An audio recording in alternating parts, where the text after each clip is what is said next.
Pronto. Vamos começar, então, mais um dia de aula, né? A aula síncrona. Agradeço aí a presença de vocês na aula de hoje. E a ideia, né, da aula de hoje, basicamente, é começar a falar um pouco mais sobre as variáveis básicas do treinamento, né? Então, a gente falou bastante até agora, né? Discutiu bastante sobre os princípios, mas o mecanismo que a gente tem, né, de implementar os princípios é a partir da manipulação das variáveis básicas do treinamento. Então, entender, né, exatamente como que essas variáveis elas impactam, né, o nosso corpo, de fundamental importância, e a gente pode também pensar, né, de que, com base em alguns objetivos específicos, né, como, por exemplo, a força, né, a hipertrofia, né, então, como que a gente poderia, né, buscar caminhos para otimizar esses objetivos, né, alcançar esses objetivos. Então, esse é um ponto, né, que é de discussão, né, a partir de agora. Então, imagino que a gente vai umas 3 aulas, pelo menos, falando só disso. E aí, né, acho que para começar a falar sobre isso, antes, a gente precisa entender, né, estava conversando com um amigo agora, comentei com ele sobre essa questão que a gente vai estudar hoje e tal, aí ele falou assim, poxa, mas para quem que é, né, esse treino que você pensa, né, que você está pensando na hora de manipular as variáveis? E, de fato, né, a gente tem que lembrar, antes de qualquer coisa, ou, aliás, pensar antes de qualquer coisa, quem são as pessoas que a gente vai estar implementando os princípios, né, a partir da manipulação dessas variáveis. Então, existe, né, dentro desse contexto de treinamento, diferentes níveis de preparação, né, de treinamento associado a vários marcadores. Por exemplo, quando você pensa uma pessoa que está iniciante, intermediária e avançada, o que diferencia uma pessoa da outra, né? O que seria um marcador de nível de treinamento? O que vocês sugerem? O que vocês imaginam a respeito desse assunto? Que marcador seria um marcador interessante para pensar quando eu estou pensando em nível de condicionamento físico, né? O nível de treinamento do meu aluno? Percepção de esforço, por exemplo, professor? Percepção. Então, você acha que uma pessoa que tem nível iniciante, eu consigo identificar ele, uma vez que ele vai ter um nível de percepção de esforço específico, é isso que você quer dizer? Seria um marcador interessante, porque para botar ele para treinar, e aí tem que começar de algum ponto, né? Dependendo do que ele vai fazer aí, com um treino aeróbico, com um treino de força. Se for um treino aeróbico, eu usaria uma percepção de força. A Lavínia deu um exemplo bom aqui, ó. Quer ver? Deixa eu só fazer Ela falou sobre tempo de treinamento. Então, eu posso imaginar que o tempo de treinamento seria um marcador que conseguiria diferenciar esses grupos. Eu acho que é plausível. Ou seja, uma pessoa que treina 1 ano, 2 anos de treino, ela é o quê? Na ideia de vocês. Se eu chegar e falar assim, ó, já treino musculação há 2 anos, vocês me classificariam como? Avançado. Intermediário. Aqui, o Bruno. Por que você falou intermediário, Bruno? Qual que é a tua hipótese? Sim, professor. Vendo que na musculação a gente tem todo um processo, né, para se tornar avançado, e a frequência de treino também. Eu acho que avançado seria considerar uma pessoa assim muito bem treinada mesmo, próximo a ser um atleta, algo do tipo.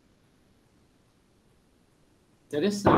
Eu concordo com o Bruno, acho que tem que ver esses 2 anos como é que foram, né? Quantas vezes ele ia, o que ele fazia e tal. Porque às vezes é 2 anos, o cara vai uma vez na semana, ou coisa desse tipo. Professor? Pode falar, Lá.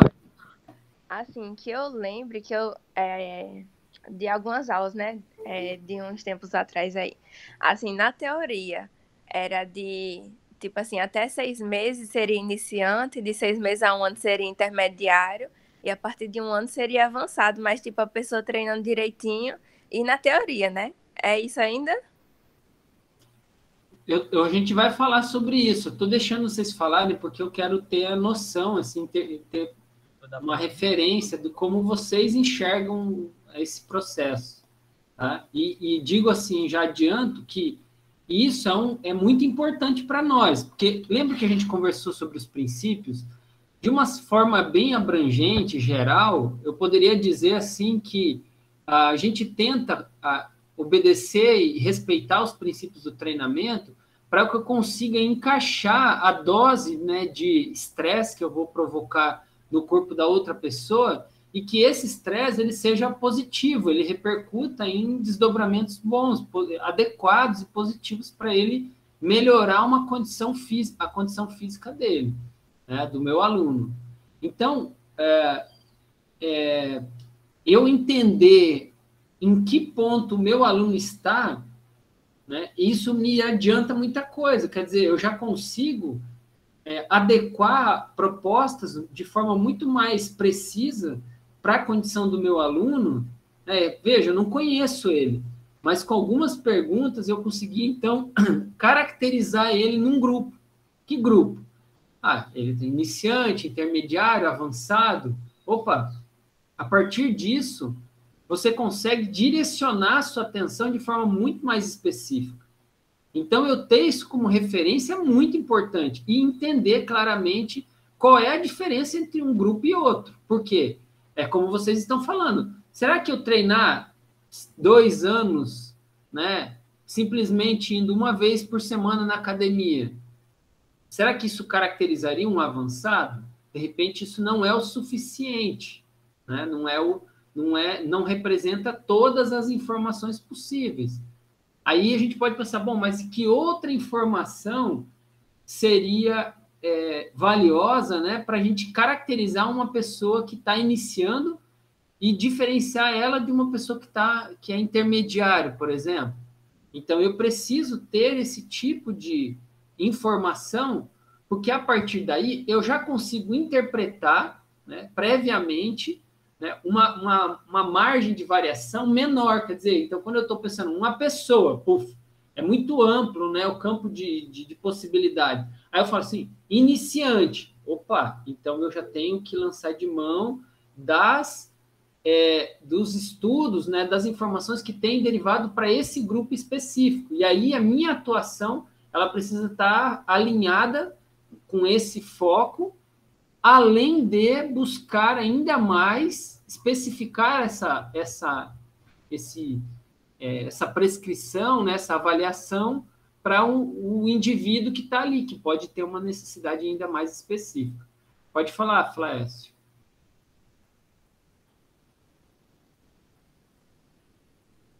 Flécio, pode falar, cara. Não sei se você não está te ouvindo, pelo menos. Outro dia, assim, a questão dos princípios e das variáveis. Outro dia eu estava na academia, não faz muito tempo, chegou um aluno, disse que estava vindo à academia pela primeira vez, não tinha frequentado a academia ainda, sendo que ele era atleta, participava de corridas, acho que corrida de rua. Então, assim, é uma pessoa que não está, vamos dizer assim, fora de forma, ela está razoavelmente bem fisicamente, né? Embora não frequente academia. Então, assim, esse tipo de aluno, ele vai querer o quê? Não, eu quero um treinamento específico para o esporte que eu pratico. Então, tudo isso tem que ser levado em consideração, né? Concordo. Eu acho que isso... E você conseguir fazer isso com precisão, então a gente fica claro que acaba sendo muito positivo para que a gente consiga, então, pensar um treinamento para essa pessoa de forma mais individualizada possível, né? Então, eu vou compartilhar com vocês aqui minha tela. Deixa eu... Acho que tela tem uma janela, pronto. Cadê você?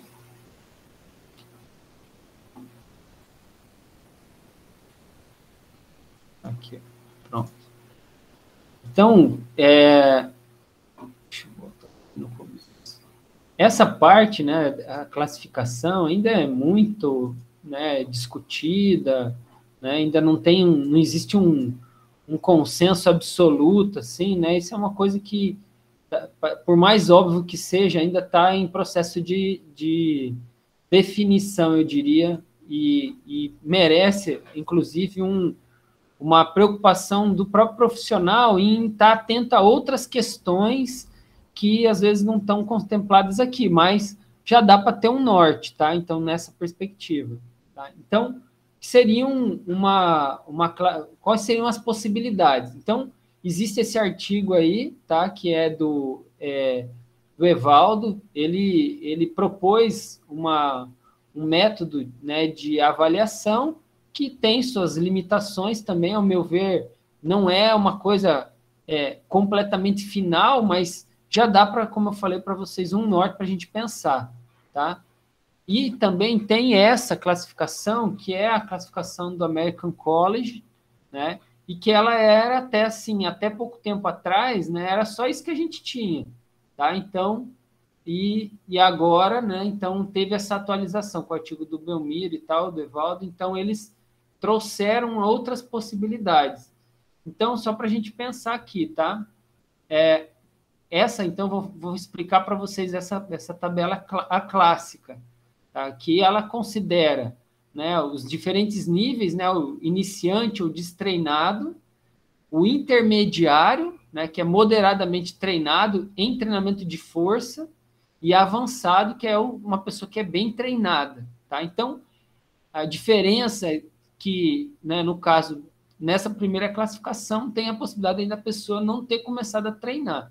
Todas as outras, né, já leva em conta que a pessoa já está treinando há algum tempo, né? O tempo específico, né, uma pessoa destreinada ou que não treina, né, ou que somente começou a treinar, ela tem ali aproximadamente 2 meses. Então, pensem que ela está considerando o tempo mais a frequência semanal. Então, além de ela treinar pelo menos de 1 a 2 meses, essa pessoa também treina pelo menos uma vez por semana, tá?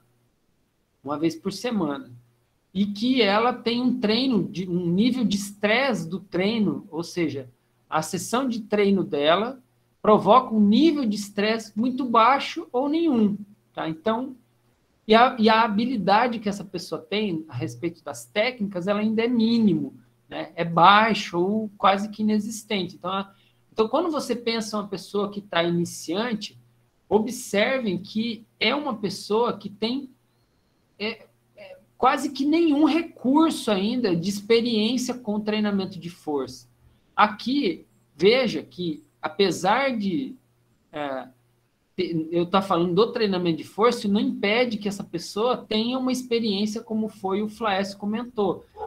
Ele era um corredor, né? Então, veja que o corredor, nesse caso aqui, ele entra nessa categoria de iniciante, tá? O que vai diferenciar? Bom, muito provavelmente o tempo de permanência dele nessa categoria vai ser mais rápido, ele vai responder mais eficientemente ao estresse que você vai propor, né, com a carga de treino que está programada, né, e com as variáveis que você manipulou, e ele vai conseguir, então, ter uma recuperação mais acelerada. Então, essa é a figura do iniciante. Então, apesar da gente, às vezes, ter assim, iniciante tem que ser aquele camarada bem sedentáriozão, né, que não faz nada, enfim. Não, ele não é só essa pessoa.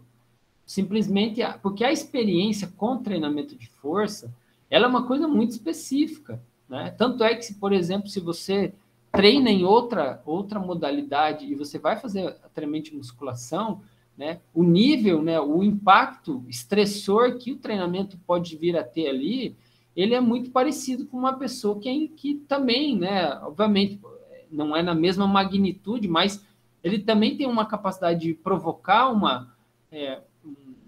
um aumento da carga interna ali, das respostas fisiológicas do indivíduo, a ponto de gerar grandes microlesões, né, de causar dor muscular tardia, enfim, um estresse metabólico bastante alto. Então, isso tudo, né, faz com que a gente precise respeitar essa categoria e pensar que, poxa, talvez eu tenha que tomar um pouco de cuidado, né, e classificar, inclusive, essas pessoas que já têm uma certa experiência com exercício aqui, porque a resposta que ele vem a ter, né, ela independe, de certa maneira, dessa experiência em outras modalidades. Agora, né, a gente pode naturalmente progredir isso de forma mais rápida, uma vez que a pessoa responda a esse estímulo de forma adequada, né? Já a pessoa que é moderadamente treinada, né, o intermediário, aí a gente está falando de 2 a 6 meses com uma frequência de 2 a 3 vezes por semana, né? E o nível de estresse médio, tá? Com um conhecimento básico. O que é o básico? Ele tem a sessão de treino dele lá e ele está fazendo adequadamente toda a sessão de treino proposta. Então, ele consegue, ele não tem, às vezes, um conhecimento de outros programas, outros tipos de exercício para além daquela sessão de treino, daquele programa de treino que você passou para ele, mas ele conhece já bem essa sessão. Então, ou seja, ele já é considerado, né, que tem um nível de experiência básico, tá? E aí, o avançado, né, aqui considerando mais de 1 ano, com frequência de 3 a 4 vezes, um alto nível de estresse, ele consegue tolerar e tem um alto nível de experiência.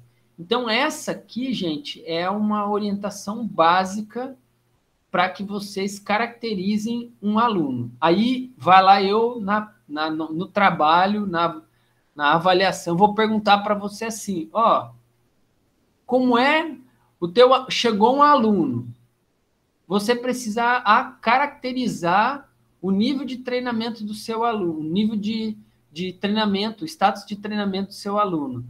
Aí eu vou falar assim, defina o nível de treinamento desse teu aluno com algumas perguntas. Aí você vai ter que, no teu levantamento, você vai ter que apresentar assim, olha, o meu aluno, ele apenas começou a treinar, a fazer treinamento de musculação agora, né? Então, ou seja, está menos de 2 meses, né? Com uma frequência de 1 ou 2 vezes por semana, com uma carga muito baixa e ele ainda tem pouca experiência. Então, esse é o meu aluno. Então, eu vou entender que ele então, com base nisso, ele é categorizado como iniciante. Então, fazer isso é básico. Então, vocês precisam dominar isso.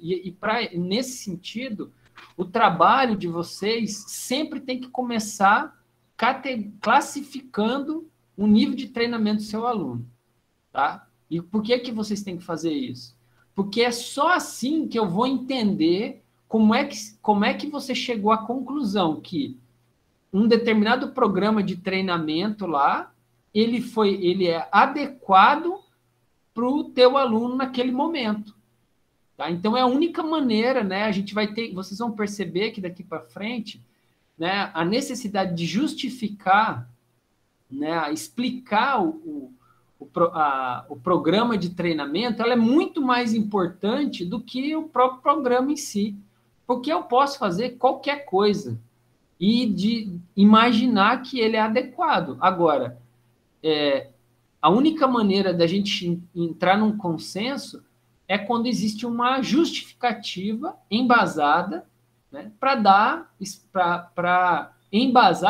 justificar, né, aquela proposta de treino para aquele seu aluno. Então, vocês vão ver que eu vou trazendo mais elementos ao longo da disciplina, e a proposta é sempre que vocês vão acrescentando esses elementos. Então, um dos elementos muito importantes, a gente já conversou, foram os princípios básicos, né? Então, a gente precisa sempre levar em conta eles e explicitar isso, olha, com base no princípio da sobrecarga, né? A ideia de fazer mudar o programa de treino dele quando ele alcançar determinadas métricas é adequado, então, a cada tanto tempo, ou a cada momento que ele alcançar aquele determinado resultado, né? E aí, aqui, então, a classificação do aluno aqui, ela é muito importante, tá? Então, essa aqui é, como eu falei para vocês, a do American College, tá? E aí, eu tenho aqui o artigo do Belmiro, né? Ele traz algumas outras propostas, né? Então, ele fala aqui, por exemplo, né? Ele já falou o tempo, né, de ininterrupto de treinamento, tá? Atual, então, quer dizer, eu estou treinando há 6 meses, 8 meses, 1 ano, né? Quanto tempo sem parar? Ah, mas eu estava treinando e depois eu parei. Então, aí esse treino, esse tempo anterior, ele fica desconsiderado, tá? Esse é a proposta que ele escaneia aqui. O tempo de destreinamento, né? Então, quer dizer, às vezes a pessoa está ali muito tempo parada, né? Ou está com pouco tempo parado, ou não tem nenhum tempo parado, então a gente consegue monitorar isso aqui e ele considera um aspecto importante, né? As experiências anteriores, né, de treinamento, então, às vezes, aqui é o que a gente estava conversando, então, às vezes ele treina, faz outras coisas, ou treina uma experiência de treinamento de força mais anterior, né, aquele momento ininterrupto, né, a técnica, experiência com a técnica e o nível de força dele, tá? Então, tudo isso aqui são aspectos que são discutidos nesse trabalho, tá? Alguma pergunta até aqui, gente? Eu estou falando aqui que só, se vocês quiserem me interromper, vocês fiquem à vontade, tá? Eu tentei destrinchar aqui o trabalho, alguns pontos, tá? Então, só para a gente entender melhor como é que ele pensou em classificar a pessoa, tá? Então, ó, esses critérios de classificação, né? Se todos os 5 itens forem usados, somente a pontuação, some a pontuação de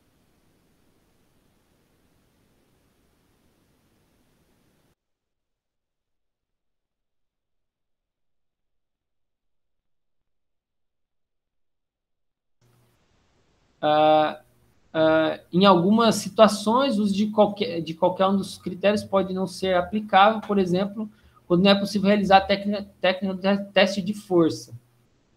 Travou, gente? Já voltou? Como é que está aí? Voltou já. Já voltou. Beleza. Obrigado aí por avisar. Então, aí ele coloca, quando você vai usar o mínimo, né, o tempo de treinamento ininterrupto atual, tempo de destreinamento e experiência com treinamento anterior, né? Então, esses 3 aqui são os básicos. Então, aí, qual que seria a jogada, né? A partir do momento que você vai classificar com base nessa tabelinha aqui, né? Então, ó, tempo de treino, tempo de destreinamento, experiência prévia, técnico, exercício e nível de força. Eu estou usando esses 4 aqui, né? Porque o nível de força tem uma outra tabela para classificar. Então, vamos imaginar aqui, né? Ó, de 2 a 12 meses, né? Ele está parado, né? Aí tá parado aqui, ficou, né? Tempo de destreinamento 1 a 4 meses antes, né? Experiência prévia, já tem uma experiência prévia de pelo menos 3 anos, enfim. Aí a gente vai caracterizando o nosso aluno aqui, né? E para classificar a força, que é o negócio que está aqui, né, no finalzinho da tabela, ele usa esses exercícios como opções, né? Ó, supino, levantamento terra, flexão na barra fixa e agachamento. Então vejam que até fazer esse teste, né, não é um protocolo simples, né? Então ele exige uma certa disposição do aluno para poder fazer esse trabalho. Deixa eu só ver o que a Lavinha perguntou. No caso, no outro slide, mostrou intermediário de 2 a 6 meses e avançado acima de 1 ano. No caso, pessoa com 8 meses de treinamento se enquadra no intermediário ainda. Então, se enquadraria no intermediário ainda. Né? Aí, aquela é uma tabela, né? Aquela é uma... Você deve estar falando desse aqui, né? Aqui, não, acima de 6 meses, né? Ele já considera avançado, tá, Lavínia? Desculpa, eu falei errado para você antes. Aí, aqui não. Aqui, né, para ser avançado, né? Experiência com treino... Então, vocês vão ver que ele tem que fazer a somatória de pontos para poder classificar. Eu vou mostrar para você. Então, tem aqui, né, os exercícios que são utilizados, né? E aqui tem os pontos, né? Que vão determinar. Então, por exemplo, aqui, né? Então, se a pessoa, né, ela tem até 60% do peso corporal no supino, então ela consegue 1 ponto. Se ela conseguiu 100% do peso corporal no supino, ela já consegue 2 pontos. E assim, né, como está aqui na tabela, aqui não, nenhuma repetição bem iniciante, né? Se já consegue fazer uma flexão com 15% do peso corporal, então quer dizer que ela já é avançada, pessoa avançada. Né? Então, você usa, né, todos aqueles exercícios para classificar aqui e aí, com base, por exemplo, nesse exemplo, ó, estava treinando há pelo menos 2 meses, 1 ponto. Mas, anteriormente, não treinava há 6 meses, 2 pontos. Antes disso, esse indivíduo estava treinando há 1 ano, né, ou seja, 3 pontos. E ele tinha, né, boa técnica de exercício, 3 pontos, e nos testes de força levantados, né, ou seja, 1 ponto, ou seja, foi classificado. Ele atendeu aqui, ó, 60%, 80% do agachamento, 100% da massa corporal no levantamento terra. Pontuação média dos 3 exercícios foi 1 ponto. Então, aí, com base nisso, ó, a gente dispõe nessa tabela as informações, né? Cada um, então ele foi sendo classificado dessa maneira, e aí ele atendeu um número total de 10 pontos. Se eu somar 2, 1 mais 2, mais 3, mais 3, mais 1, dá 10. Né? A média desses valores aqui foi o número 2. Né? Então, 10 pontos dividido por 5, né? Foi o número 2, né, como critério de classificação. E aí, o número 2, se a gente olhar aqui, é intermediário. Né? Então, eu classificaria esse sujeito como um indivíduo intermediário. Deu para entender, gente? Dúvida? Essa vai ser uma tarefinha para vocês fazerem aí. Tá? Então, a ideia é vocês classificarem o aluno de vocês.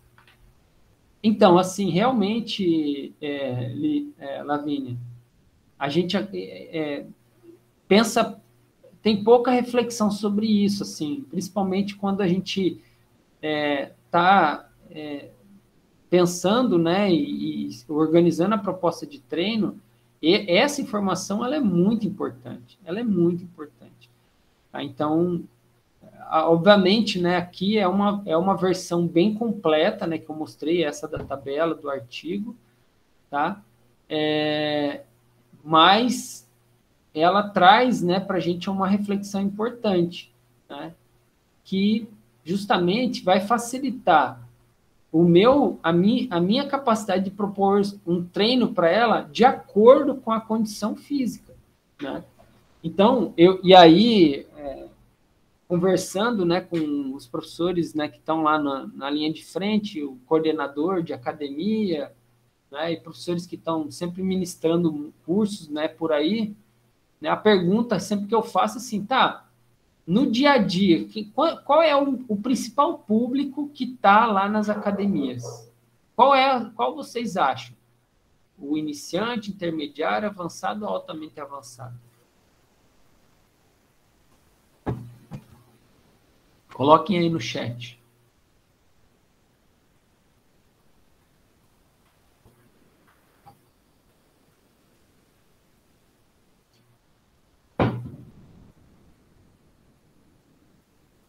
Iniciante, ó, intermediário, iniciante avançado, entre iniciante e intermediário. Então, assim, para vocês que escreveram aqui, eu acho que seria interessante vocês pegarem uma pessoa, uma pessoa que represente o horário que vocês acreditam que vocês têm contato, e tentem analisar com base nesses critérios para ver, por exemplo, se está de acordo, né? Porque eu diria assim que a gente basicamente não vai encontrar pessoas altamente avançadas, né? Então, assim, obviamente, em uma ou outra academia vai ter, mas proporcionalmente, vamos imaginar uma academia com 300 alunos, a gente vai ter 3, 4, 5 pessoas que são altamente treinadas, né? Então, assim, é insignificante, né? A proporcionalidade, né? Muito baixa, né? Agora, aí avançados aumenta um pouco, mas não tenho dúvidas, assim, que eu diria para a grande maioria das academias que o público principal é iniciante, começando o intermediário, tá? Então, assim, com uma maior prevalência, eu diria, né? Eu não tenho esses dados, tá, gente? Eu até tenho curiosidade de saber, se quem quiser fazer um TCC para a gente descobrir qual é a maior proporção de pessoas, né? Qual é o nível de condicionamento da maioria das pessoas, né? De repente seria uma curiosidade interessante, porque eu acho que eu não tenho essa informação, eu desconheço na literatura. Então, isso traz para a gente uma reflexão interessante, quer dizer, vocês estão aqui, de uma certa forma, né, se capacitando de forma generalista, e vocês vão precisar, né, se dedicar a um público específico em algum momento, né? Então, é natural isso, né? Talvez você atenda um público mais iniciante intermediário ou mais intermediário avançado, mas, assim, é difícil você se capacitar profissionalmente para atender todas essas variações de nível de classe, né, de treinamento, tá? Então, e aí, com isso, a preparação e a organização da sua carreira, né, e de como pensar os programas de treino, isso direciona muita coisa, né? Então, definir, de uma certa maneira, qual é o público que você vai atuar, né? Também fazer uma leitura de mercado e também de interesse pessoal, isso, acredito eu, que pode ser uma boa forma, né, de você se organizar, né, quanto profissional, tá? E do ponto de vista prático, né, então isso faz com que a gente consiga melhorar a nossa prescrição e chegar um pouco mais próximo da realidade do meu aluno, tá? Então, dito isso, deixa eu só dar um pause aqui e aí a gente continua, tá? Deixa eu só fazer um negócio aqui, parar a apresentação.